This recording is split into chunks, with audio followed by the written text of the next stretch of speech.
Hurricane Matthew here, 1:58 on this Thursday morning on what will be an extremely long day for not only all of us here as we wait for the impending arrival of Hurricane Matthew. We have the 2 a.m. advisory in. I want to get you right over to Storm Team 5 Chief Meteorologist Steve Weigel with the latest on the track. Steve. Yes, just came in. I'm just taking a look at the latest, Jay. Although the storm looks more impressive on the satellite loop, a little bit better presentation, a little more symmetrical.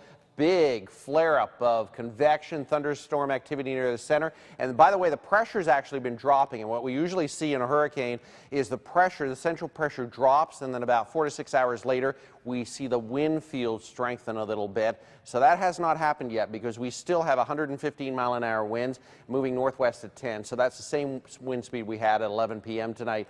In this forecast right up to our doorstep on the evening hours, Thursday at 8 p.m. off Palm Beach County. And as we get into the late evening and overnight hours, late Thursday and Friday, right along the Treasure Coast, paralleling the beaches as a Category 4 hurricane with some very strong winds and some torrential downpours too. I don't think, although rain and flooding will be the big issue here, it will be the wind. Friday, again off Jacksonville, and then this big wraparound coming back down toward the Bahamas by the middle of next week.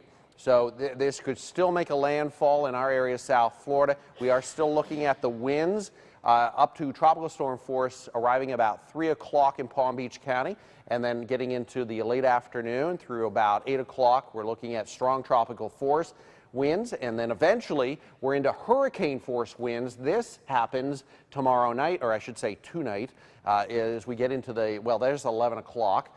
With that red area showing the hurricane force winds starting first around Jupiter through West Palm and then working up into Stewart, Port St. Lucie, Fort Pierce, and Vero Beach and Sebastian.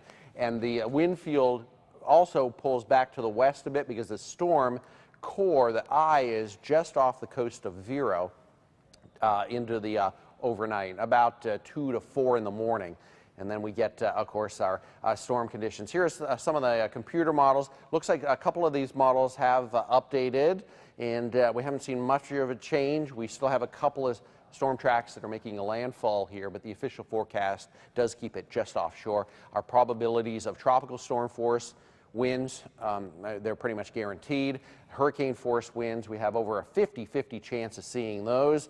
And here is a look at our probability of seeing power outages.